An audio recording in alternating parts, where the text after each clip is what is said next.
Hi, folks. Welcome back. Here we are with Philosophy 110, Introduction to Philosophy. I'm your instructor, Victor Fabiana Buenos Guerra. And today we're going to go ahead. We don't have too much. We're going to go ahead and finish our discussion, our lecture on non-Cartesian sums by Charles Mills. So we talked about metaphysical versus social ontology. They're both dealing with what exists, but social ontology is specifically talking about what exists in society, in a community, in a meaningful sense. What does it mean to be real in the community, in the neighborhood? And a Cartesian sum is something very different from an Ellisonian sum. While a Cartesian sum doubts the existence of all external reality and it thinks that's a useful enterprise, a useful endeavor, and the Ellisonian sum is not in a position to be doing that. And even if it were in a position to potentially be doing that, it wouldn't be useful. There are other more pressing philosophical problems. So let's go ahead and pick up there. And namely, what Charles Mills wants to do now is talk about sorry, I can't speak, talk about the idea of personhood versus sub-personhood, or people who are second-tier persons. According to Charles Mills, Black people have historically been second-tier people or sub-persons usually in relation to white people. So he says, when you are this Ellisonian sum and you don't exist in a socially meaningful way, your existence or non-existence, in a sense, is never individualistic. From the beginning, he says, it's going to be a relational thing. It's not monadic, it's dialogic. It's in a dialogue, it's not monologic. One is a sub-person, one is lesser than, precisely because others, persons, in this case particularly white people, have categorized one as such and have the power to enforce their categorization, usually through political power, sometimes through violence historically, or other means. He says thus, African American philosophy is thus inherently definitionally oppositional. There's opposing sides to it. The philosophy produced by property that does not remain silent but insists on speaking and contesting its status. So it will be a sum that is metaphysical. Again, we're still talking about what exists, what is beyond the physical, not in the Cartesian sense, not in Descartes' way, but in the sense of challenging a social ontology. Not the consequent of a proof, but the beginning of an affirmation of one's self-worth, one's reality as a person, and one's militant system that others recognize it also. So we're still dealing with epistemology, right? How do we know what we know? But in this one, it's not like Descartes' epistemology, where we ask, how do we know an external reality exists? And he says, we don't. We only know that our mind exists. In this one, the questions are a little more different. The questions are more of, how do I know that I myself exist in a socially meaningful way? How do I know that others see me in a social meaningful way? And if they don't see me as a real person, but as a sub-person, how do I convince them? How do I make them see me as real, as a person? And he ends, right? In the words of Ellison's nameless narrator, Invisible Man, the narrator, the protagonist, they don't have a name. He says, you often doubt if you really exist because of all the racism that he goes through as a minority, people not caring about him, people just walking right past him, people treating him as an object.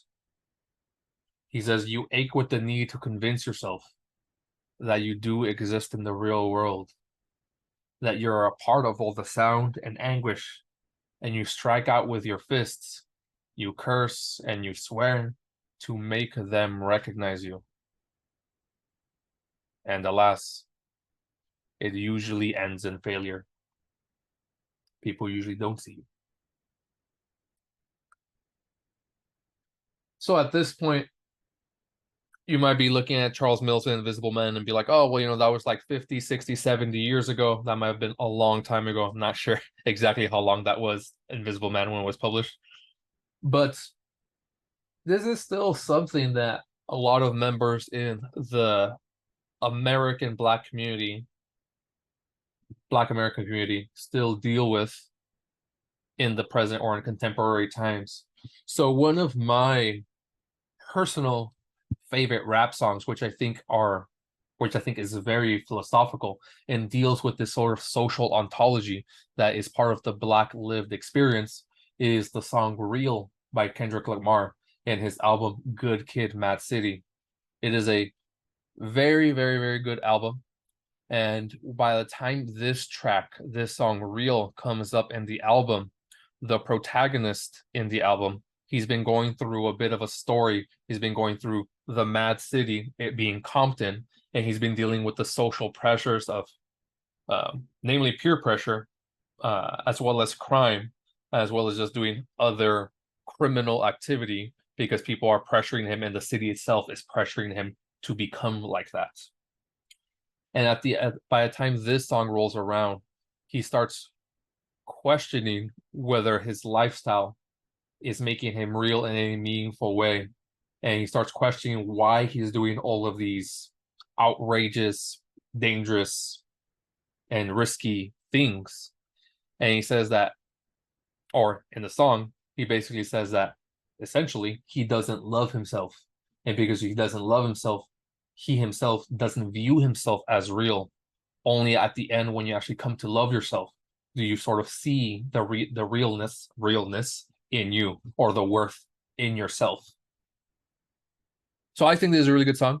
I really, really encourage you to listen to it. It's a bit long. It's about 7 minutes long. It is one of my favorite songs.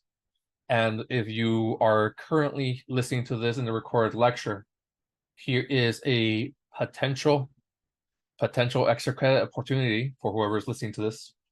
Go ahead and send me via Canvas a song that you think talks about reality in a meaningful way. So send me a song via Canvas that you think talks about reality in a meaningful way.